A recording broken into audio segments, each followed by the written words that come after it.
Hello every one. ഞാൻ അന്ന് mini Nykaa whole പറഞ്ഞിട്ടൊരു വീഡിയോ ഇട്ടുണ്ടായിരുന്നില്ലേ. അപ്പോൾ അതിൽ ഞാൻ യൂസ് ചെയ്ത പ്രോഡക്ട്സ് ഞാൻ യൂസ് ചെയ്ത് തുടങ്ങിയിട്ട് എങ്ങനെയുണ്ടെന്ന് പറയാമെന്ന് പറഞ്ഞിട്ടുണ്ടായിരുന്നു. അപ്പോൾ അത് ഞാൻ ഒരു ഷോർട്സ് വീഡിയോ ആയിട്ട് ചെയ്യാമെന്ന് വിചാരിച്ചു. എല്ലാതും ഷോർട്സിൽ കൊള്ളുമെന്ന് എനിക്ക് അറിയില്ല. എന്തായാലും നോക്കി നോക്കാം.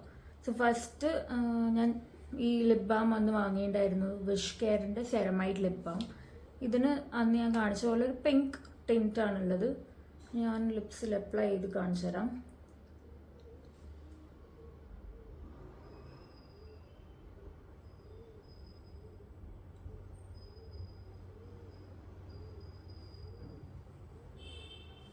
ഇങ്ങനെയാണ് ഇതിൻ്റെ ഷെയ്ഡ് ഉണ്ടാവുക. ഒരു സ്ലൈറ്റ് ചെറിയൊരു പിങ്ക് കളർ ഓഫീസിലേക്കൊക്കെ പോകുമ്പോൾ ഇടാൻ നല്ലതാണ്. സോ എനിക്കിത് നല്ല ഇഷ്ടമായി. പക്ഷെ ഇത് വരുന്നത് ഓൾമോസ്റ്റ് അറൗണ്ട് 250 or 230 റുപ്പീസിന് അങ്ങനെ എന്തോ ആണ്. പക്ഷെ അത്രയ്ക്ക് ഉള്ളതുണ്ടോ എന്ന് ചോദിച്ചാൽ എനിക്കറിയില്ല. ബാക്കിയുള്ള ലിപ് ബാംസ് വെച്ച് നോക്കുമ്പോൾ ലോങ് ലാസ്റ്റിംഗ് ആണ്, നല്ലോണം ലാസ്റ്റ് ചെയ്യുന്നുണ്ട്. പക്ഷെ ഇത്രയും വില കൊടുത്തിട്ട് വാങ്ങേണ്ട കാര്യമുണ്ടെന്ന് എനിക്ക് തോന്നുന്നില്ല. But it's A good one.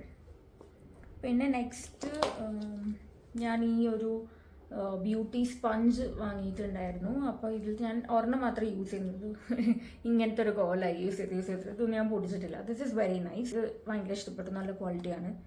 പിന്നെ ഡോട്ട് ആൻഡ് കീൻ്റെ ക്ലെൻസിങ് ബാമാണ് വാങ്ങിച്ചിരുന്നത്. ഇത് ഞാൻ യൂസ് ചെയ്തിട്ട് ഇത്രയും ആക്കിയിട്ടുണ്ട്. സോ ഇത് യൂസ് ചെയ്യുമ്പോൾ മേക്കപ്പ് ഫുള്ള് റിമൂവ് ആവുന്നുണ്ട്. It's doing it's purpose. പക്ഷെ എനിക്ക് ആ കൂടെ ഇഷ്ടപ്പെടാത്തൊരു കാര്യം വെച്ചാൽ ഇതിൻ്റെ ടെക്സ്ചർ, മുഖത്ത് തേക്കുമ്പോഴുള്ള ആ ഫീൽ എനിക്ക് ഇഷ്ടപ്പെടുന്നില്ല. അതിൻ്റെ ടെക്സ്ചർ ക്ലെൻസിങ് ബാംസ് പൊതുവെ ഇങ്ങനെയാണോ എന്ന് എനിക്ക് അറിയില്ല. ഇത് പക്ഷെ ഒരു ബാമിൻ്റെ ടെക്സ്ചറാണ്, അപ്പോൾ അതുകൊണ്ടായിരിക്കും.